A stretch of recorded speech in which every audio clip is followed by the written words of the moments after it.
بسم الله الرحمن الرحیم. د یو نوي پروګرام سره زه یم سید کبیر شاه. ګرانو کتونکو، خبره به کوو افغانستان او پاکستان په اړه باندې. ډېره موده پکې ووتله، بیا پکې روژه تېره شوه، بیا اختر رالو. په دې کې کوم داسې صورتحال مخې ته راغلی دی؟ آیا دغه بارډر حوالې سره څه داسې نوي اپډیټ شته که نشته دی؟ څه اپډیټ راغلی دی؟ په دې ټول هر څه خبرو کولو لپاره موږ سره صحافي کامل شاه صاحب موجود دی. کامل صاحب، ننني پروګرام کې تاسو ته هرکلی وایو. مننه جی. ډېره موده پس کامل صاحب راغلی او بیا بالخصوص په افغانستان باندې خبره ډېرو خلکو نظر او سترګې هم دې ته څه صورتحال دی؟ روژه هم تېره شوه، اختر هم تېر شو، د خلکو سترګې وې چې یاره بارډر به کلو شي او پوره چې کوم عام رفت دی نو هغه به شروع شي. نه، د مکمل عمدرت خبرې خو لا فلحال نشته، او لکه څنګه چې کتونکو ته هم معلومه ده، تاسو ته هم معلومه ده چې په روژه کې انتهایي زیات خراب حالات وو دواړو طرفو ته په بارډر باندې،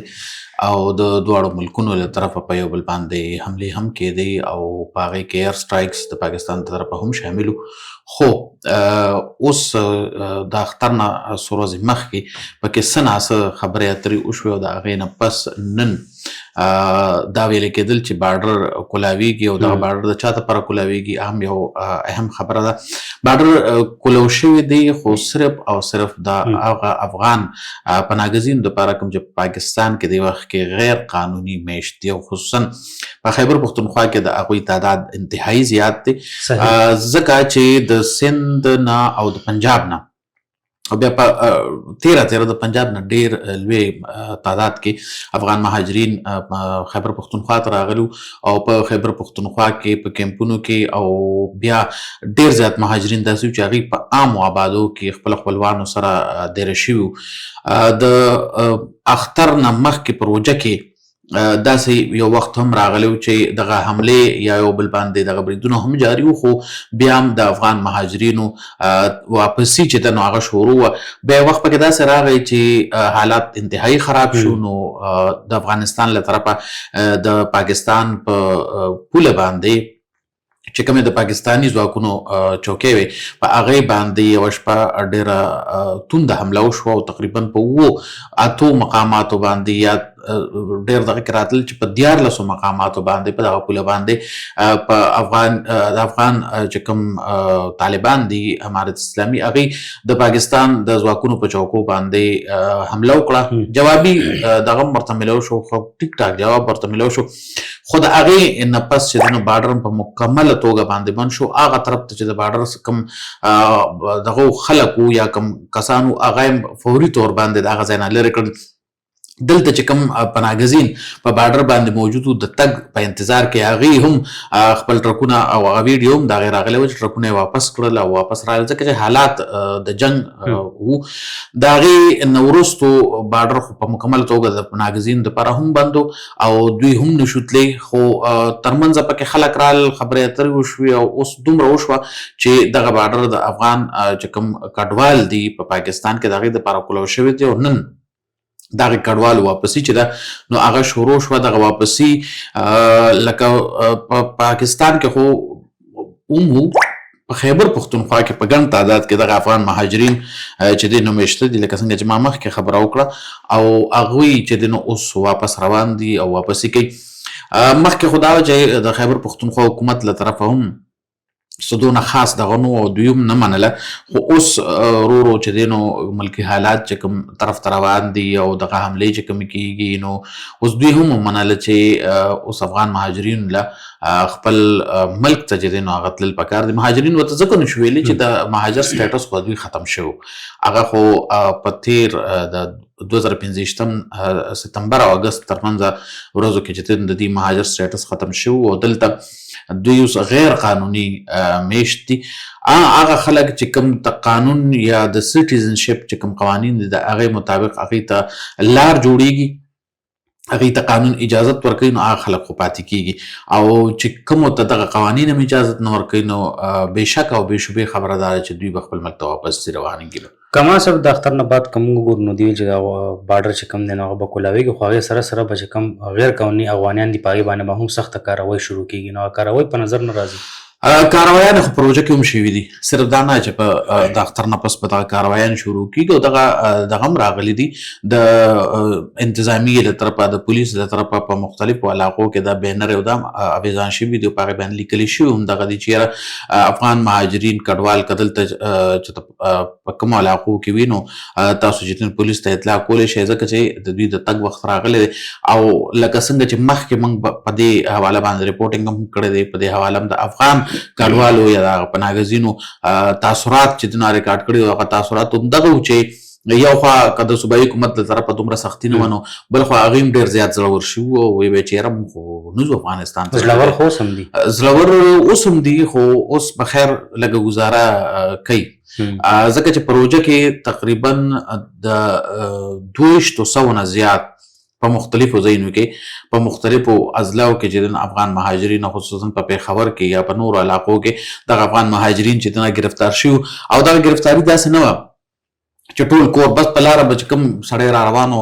افغان مهاجرو د هغې دپاره په پېښور های کورټ کې اول خو په سیشن کورټ کې افغان مهاجرینو چې د ضمانتونو د دپاره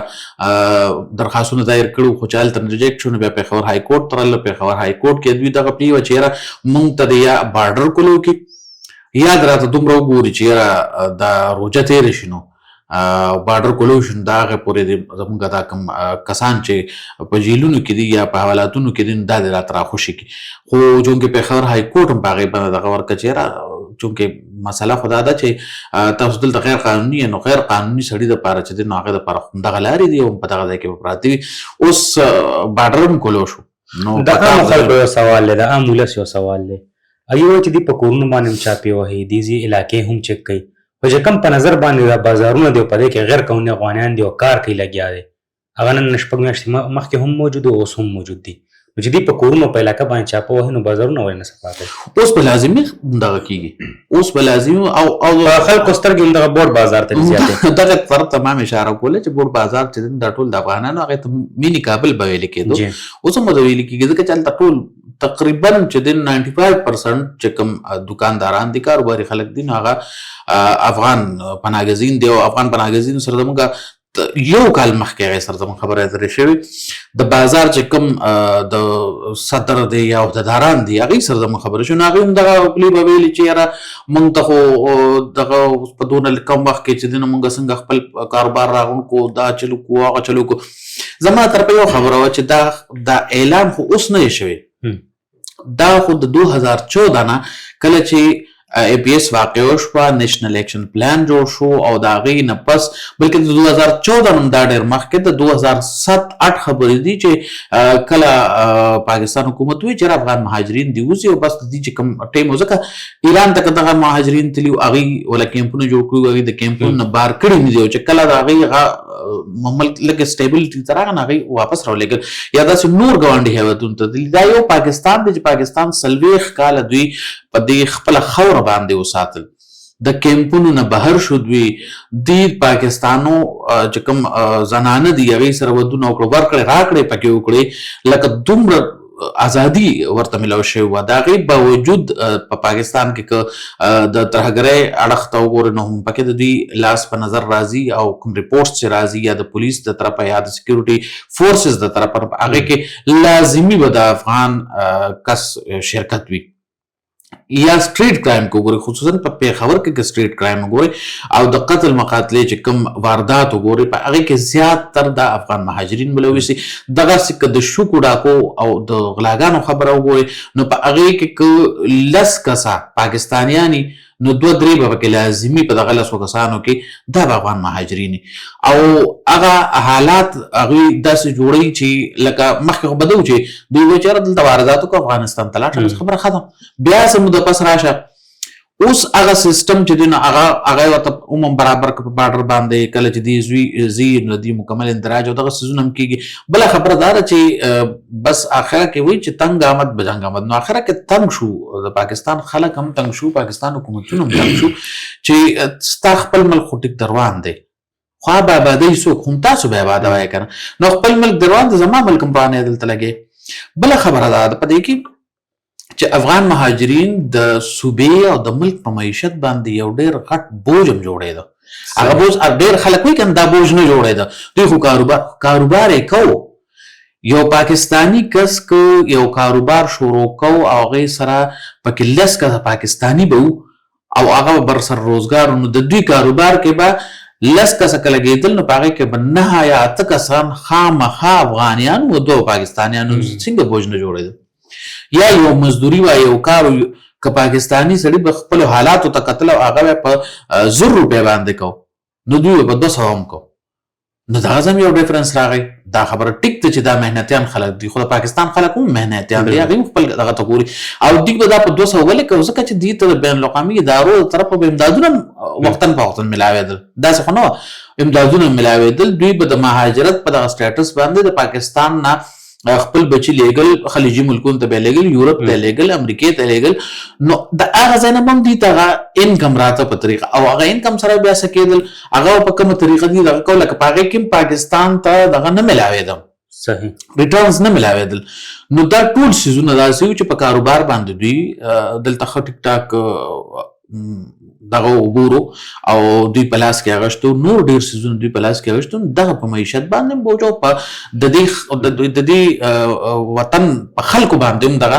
باقي بوج کېدل روانو یو وړه شان واقع ده هغه زما خپله د سترګو کتلې او لیدلې زموږ په کلي کې موږ چې واړه رالوي شو نو دا موږ به ورته کابلیان وایي که نه کابلیان زموږ په کلي کې مختلف کارونه به یې کول لګیا وو بیا ډېر خلک لاړل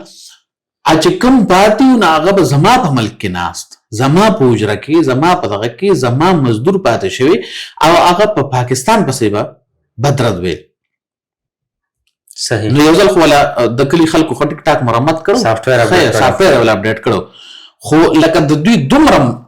دغه یې نو ګوره چې ته یو ملک ناست دا خو روایات هم دي پښتون روایات هم داسې دي چې ته د چا خورې د چا بدر کې ناست هغه ته کنځل کې نو دا خو ډېره بده او د شرم خبره ده خو بهرحال دا ټول څیزونه چې د معاشرتي اخرني سوال راځم او په لنډو ټکو کې جواب راکړي په نوخار کې یو واقع داسې مخې ته راغلی ده چې سکیورټي فورسز پولیس والا تللی دي یو کور ته ناکینګ کړی چې تاسو سره 15 غنټې دي 15 غنټې بعد بس تاسو کور کې څوک نه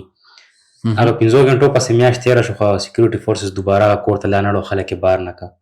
نمبر 1 خبره خدا ده بل دا دویم دا و چې سکیورټي ادارو سب پلان کړی چې تاسو کرایم بیټ کور کوئ تاسو سره د پولیس ناسته پاسته نو هغې دپاره څه پراپر پلان اوس جوړ کړی دی که نه چې دې سره به څه کېږي د افغانیانو سره ګوره کوم کسان چې په جیلونو کې دي کوم چې نیولي شوي دي په جیلونو کې دي هغه به خو اوس ډیپورټ کېږي روان به هغه کسان لکه که دا 200 دي که 200 دي که 2000 دي که هر څومره دي دا د کور د خاندان یو کس دی یو فیملی یو کس دی او لکه زموږ پښتانه په یو کور کې 3 4 5 فیملیز لکه یو پلار دی د هغه بچي دی هغې هم ټول ودونه کړي دقسې دغه فیملیز دي نو دغه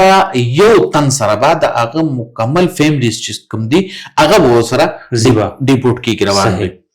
نو دا یو طریقه خو دا ده چې داسې طریقې سره به کوي دویمه طریقه دا ده چې ما تاسو ته مخکې ذکر وکړو چې د ولس سپورټ او د دې مرسته پولیس غوښتې ده چېرته تاسو ته کوم ځای معلومي چې دا خلک په کورونو کې دي په دغه کې دي هغه موږ ته تاسو خبر راکړئ ستاسو نوم به په صیغې راز کې وي لکه چاته به وایو نه پنجاب کې به انعام ایښی و بیا یې مو نه ویسته انعام هم کار ونه کړو نه پنجاب نه ټول راویستي پنجاب کې څوک هم نه دي پاتې او د هغې اهم او غټه وجه ده اټک او سمشته کسان اټک بیا اټک او د خزرو اټک او دغه علاقې چې د خیبر پښتونخوا سره مکمل په پوله باندې پرتې علاقې دي نو په دغه علاقو کې دي چې دا څیزونه لکه لازمي ده وي به نوخر کې ډېر زیات دي په پېښور کې چې کم دی نو نوتیا ډېره زیاته ډکه ده بوډ بازار ډېر زیات ډک دی ځکه چې د نوتیا کسان اکثر له موږ ته ګیله کوي یاره تاسو پروګرام کوئ او تاسو ذکر نه کوئ پکې خو دغه صورتحال ته به په کم نظر ګورئ کامل صاحب چې دا 15 غنټو ټایم ولله ورکړي بیا هماغه سکیورټي فورسز والا نه ښکاري ګوره په دې باندې هغې ډاډه شي ګوره دا داسې څیزونه نه دي اصل مسله دا ده چې ما خو تاسو ته ووایي چې د صوبایي او د وفاقي حکومت ترمنځ هم هغه انډرسټینډینګ برابر نشته اوس څه ناڅه ګزاره کوي څه ناڅه دغه ته راغلي دي دا د 15 غنټو والا خبره چې تاسو کوم وکړم ګوره دا خو تا ته د پولیس اهلکار پولیس یا سکیورټي فورسز دا خو داسې دي چې دا خو د یو نظم یو نسق لاندې کار کوي که نه هغه خو د اډر پابند خلک دي اوس خپل مشرانو د طرف هغې ته اډر وشي چې دا کار وکړي هغه هغه کار وکړه د کار طریقه هم ورته وښوله چې دې طریقې سره جی. وکړي خو یکدم پکې د حکومت د طرفه انټرفیرنس شو د وفاق له طرفه یا د صوبې د طرفه لږې ډیلې کې نو همدغه خبره ده که نه ګوره ما تاسو ته مخکې خبره وکړه چې د 2008 نه یا د 8 نه دا قصه شروع ده نو هغې چې دا بار بار ډیلې کېږي نه هغې وایي مړه بس مونږ ته خو څوک یعنې دې نه هغه فلم جوړ دی تاریخ په تاریخ مونږ ته خو څوک څه نه وایي خو اوس چې کوم صورتحال دی نو اوس ادارې هم سیریس یا سنجیده دي پولیس هم سنجیده دی حکومتونو هم د سنجیدګۍ مظاهره به نوره کوي او انشاءالله دغه خلک چې کوم پناهګزین په پاکستان کې دي په خپل ملک ته ځي او دا مونږ لکه دام نه وایو چې دوی په داسې طریقه ولیږلی شي چې یاره نه ښه عزت احترام سره دې ولیږلی شي خو کوس یو سړی لکه بدماشي کوي نو بیا د هغې دپاره خو هم لار شته که نه بله خبره دا ده چې د دوی دپاره د دوی ملک دی پکار ده چې هغه آباد کړي پکار ده چې هلته لاړ شي ځکه چې په یو ملک کې څوک وي نو نه به آبادۍ څوک همدقسې ده نو دا ټول حساب کتاب دی او دغه د هغې هغه غوښتنه هم به های کورټ ته هم ویلي نو بس بارډر هم ورته کولو شو نو بس اوس مطلب لاره ورته کوئ ډېره مننه کامان صاحب یقینا ډېرې ګټورې ژورې خبرې کوي ګرانو کتونکو دا و زموږ نانې اپډیټ چې کوم کامان صاحب موږ سره شریک کړه در بل پروګرام پورې مال او زما ټیم له راکړي اجازت د لوی الله په امان